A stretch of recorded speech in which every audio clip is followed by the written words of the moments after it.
Good evening all of you and welcome in Pandey sir की online class. आज आपको इस इंग्लिश इंप्रूवमेंट क्लास में आपके लिए लेकर आए बहुत ही जबरदस्त ट्रिक, और वो ट्रिक्स हैं ट्रांसलेशन की ट्रिक्स। जैसे कि हम बहुत कम इंफॉर्मेशन में, बहुत कम ग्रामेटिकल नॉलेज में भी अपनी इंग्लिश को इम्प्रूव कर सकते हैं। आज आपके लिए ट्रांसलेशन की दो जहर ट्रिक्स लेके आया हूं, और दावा करता हूं इन ट्रिक्स के बाद आपके लिए इंग्लिश बोलना और इंग्लिश को समझना बहुत आसान होने वाला है। इन ट्रांसलेशन ट्रिक्स की ओर चलते हैं। दो तरह से जब हम लोग इंग्लिश टॉक करते हैं या इंग्लिश पढ़ते हैं, समझते हैं, दो तरह से हमारा सामना होता है इंग्लिश में। एक होता है हमें इंग्लिश के सेंटेंस ट्रांसलेशन करने में, हिंदी टू इंग्लिश या इंग्लिश टू हिंदी में प्रॉब्लम होती है, और एक हमारे सामने प्रॉब्लम आती है कि जब कोई पैराग्राफ हमें हिंदी टू इंग्लिश या इंग्लिश टू हिंदी ट्रांसलेट करना होता है, बहुत बड़ी प्रॉब्लम आती है। आज की जो ट्रिक्स हैं वो हिंदी टू इंग्लिश ट्रांसलेशन के लिए हैं। पहली जो ट्रिक है हमारी वो है sentence translation trick. My dear viewers, जितने भी आप मुझे सुन रहे हैं, ये जो ट्रिक्स मैं बता रहा हूं, इन ट्रिक्स से हम इंग्लिश के 70 से 80% सेंटेंसेस और पैराग्राफ्स को इन इजी ट्रिक्स के थ्रू भी हम ट्रांसलेट कर सकते हैं।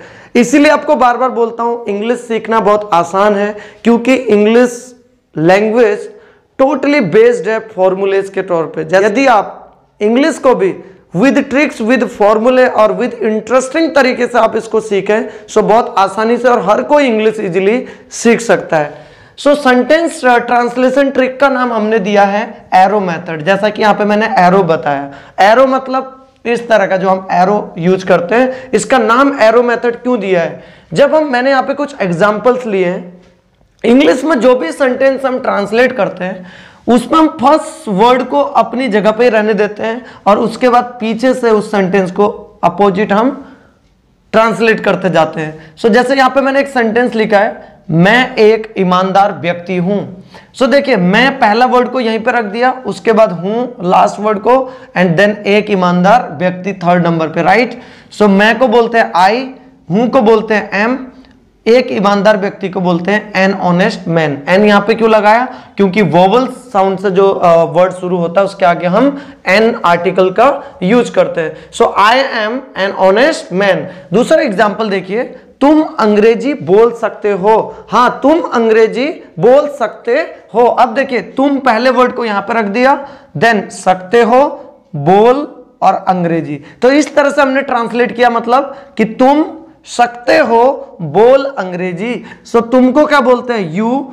सकते हो को क्या बोलते हैं? कैन। बोलने को क्या बोलते हैं? स्पीक। और अंग्रेजी को क्या बोलते हैं? इंग्लिश। इजीली आपने इसको ट्रांसलेट कर लिया without any grammatical knowledge. You can speak English. अगर आपको इंग्लिश में कुछ बेसिक वर्ड्स मीनिंग आते हो, उनकी मदद से आप काफी आसानी से ऐसे सेंटेंसेस, इंग्लिश के 70-80 यूज में होने वाले सेंटेंस को बड़ी इजी से आप ट्रांसलेट कर सकते हैं। एक और बड़ा सेंटेंस देखते हैं, मुझे रोज घर पर खाना पकाना पड़ता है। आप इसको कैसे एरो मेथड से ट्रांसलेट करेंगे? मुझे पड़ता है पकाना खाना पर घर रोज, यानी अपोजिट। पहले वर्ड को जहां पे वहीं पे ट्रांसलेट करके लिखना है, उसके बाद अपोजिट ट्रांसलेट करते जाना है। लाइक मुझे को बोलते हैं आई, पढ़ता है को बोलते हैं हैव टू, एंड पकाने को बोलते हैं कुक, खाने को बोलते हैं फूड, पर को बोलते हैं एट, घर को बोलते हैं होम, और रोज को बोलते हैं डेली। तो देखिए, I have to cook food at home daily. कितने इजी तरीके से आपने इतने बड़े सेंटेंस को ट्रांसलेट कर दिया। एक और सेंटेंस देखते हैं, तुम्हें अंग्रेजी सीखनी चाहिए। तो एरो मेथड क्या कहता है? पहले वर्ड को वहीं पर रख दो, उसके बाद अपोजिट आप ट्रांसलेट करते जाओ। तुम्हें चाहिए सीखनी अंग्रेजी। यू, तुम्हें मतलब यू, चाहिए को बोलते हैं शुड, सीखने को बोलते हैं लर्न, और अंग्रेजी को बोलते हैं इंग्लिश। क्या सेंटेंस बना? You should learn English. Next एक और एग्जांपल देखते हैं, मैं तुम्हें अंग्रेजी सिखा सकता हूं। तो एरो मेथड क्या कहता है? मैं सकता हूं सिखा अंग्रेजी तुम्हें, यानी मैं को बोलते हैं आई, तुम्हें को सकता हूं को बोलते हैं कैन, सीखने सिखाने को बोलते हैं टीच, और अंग्रेजी को बोलते हैं इंग्लिश, तुम्हें को बोलते हैं you. I can teach English to you, right. इस तरह से हमने कितनी इजी इस मेथड से, इस एरो मेथड से, ये स्टूडेंट्स के लिए तो हेल्पफुल है ही, ये किसी भी एज ग्रुप ग्रुप में जो इंग्लिश बोलना चाहता है, इंग्लिश सीखना चाहता है, उसके लिए बहुत हेल्पफुल ट्रिक्स है। सो अगर आपको पसंद आए तो मुझे जरूर अपना फीडबैक दें। आगे एक और ट्रिक आपके लिए लेके आया हूं। सेकंड ट्रिक है कि जब आपने बोला सर छोटे सेंटेंस तो हमें ट्रांसलेट करने, आप इस ट्रिक से आ जाएंगे, पर अगर कोई पैराग्राफ दिया हो, कोई बड़ा सेंटेंस या कोई पैराग्राफ हमें दिया हो, सो उसको कैसे ट्रांसलेट करेंगे। सो पैराग्राफ ट्रांसलेशन के लिए यहां पे ट्रिक लेके आया हूं और उसका नाम मैंने दिया 5WS। 5WS, ये 5WS मतलब है who, what, where, when and why। जो WH फैमिली के 5 वर्ड्स हैं, इनको, इनकी मदद से, इनकी हेल्प से हम इस पैराग्राफ को इजीली ट्रांसलेट कर सकते हैं।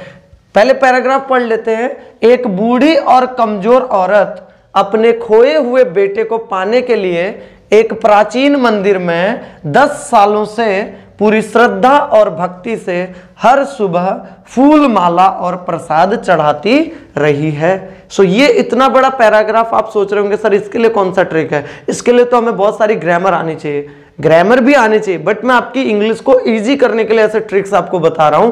लाइक अब हम इसको इस 5WS ट्रिक्स में रखते हैं और इसमें फाइंड करते हैं who, what, where, when and why। सबसे पहले देखते हैं who मतलब कौन। इसमें हम किसकी बात हो रही है, एक बूढ़ी और कमजोर औरत। सो एक बूढ़ी और कमजोर औरत को इंग्लिश में क्या बोलते हैं, an old and weak women. एक बूढ़ी और कमजोर औरत। उसके बाद दूसरा हम सर्च करते हैं वट मतलब क्या कर रही हैं वो कर रही हैं पूरी श्रद्धा और भक्ति से फूल, माला और प्रसाद चढ़ाती रही हैं, यानी has been offering flower garland and prasad with great homage भी बोल सकते हो या फुल डिवोशन भी बोल सकते हो, राइट। सो क्या कर रही हैं, सेकंड नंबर पे आपने ले लिया व्हाट। थर्ड हम लेंगे वेयर, कहां पे कर रही हैं, एक प्राचीन मंदिर में, इन एन एंशिएंट टेम्पल में, इन एक प्राचीन मंदिर, इन एन एंशिएंट टेम्पल। फोर्थ हम वहां पे सर्च करेंगे व्हेन मतलब कब करती हैं। एक तो वो हर सुबह करती हैं और एक तो 10 सालों से कर रही हैं, यानी eight every morning for 10 years, eight every morning for 10 years. And fifth हम फाइंड करेंगे व्हाई, क्यों कर रही है, अपने खोए हुए बेटे को पाने के लिए, यानी टू फाइंड हर लॉस्ट सन। तो अगर हम इसको पूरा कंबाइन करके पढ़ें सो ये पूरा पैराग्राफ इंग्लिश में ट्रांसलेट हो जाएगा। An old and weak woman has been offering flower garland and prasad with great homage, या फिर आप बोल सकते हैं full devotions, in an ancient temple at every morning for 10 years to find और get her lost son. So देखा आपने कि किस तरह से हमने इन दो इजी ट्रिक्स से सेंटेंस और पैराग्राफ को काफी आसानी से हम ट्रांसलेट कर सकते हैं। अगर इसी तरह से आप भी चाहते हैं इस लॉकडाउन में अपनी इंग्लिश को इम्प्रूव करना, वो भी घर बैठे ऑनलाइन क्लासेस के थ्रू, सो आप मुझे कांटेक्ट करें, व्हाट्सएप करें 9911714752 या फिर मुझे यहीं कमेंट करके बताएं। इस बार लॉकडाउन से जब आप बाहर निकलें सो अंग्रेजी सीख कर ही निकलें, एक इंग्लिश स्पीकर बन के निकलें। बाकी तब तक के लिए all the best and take care.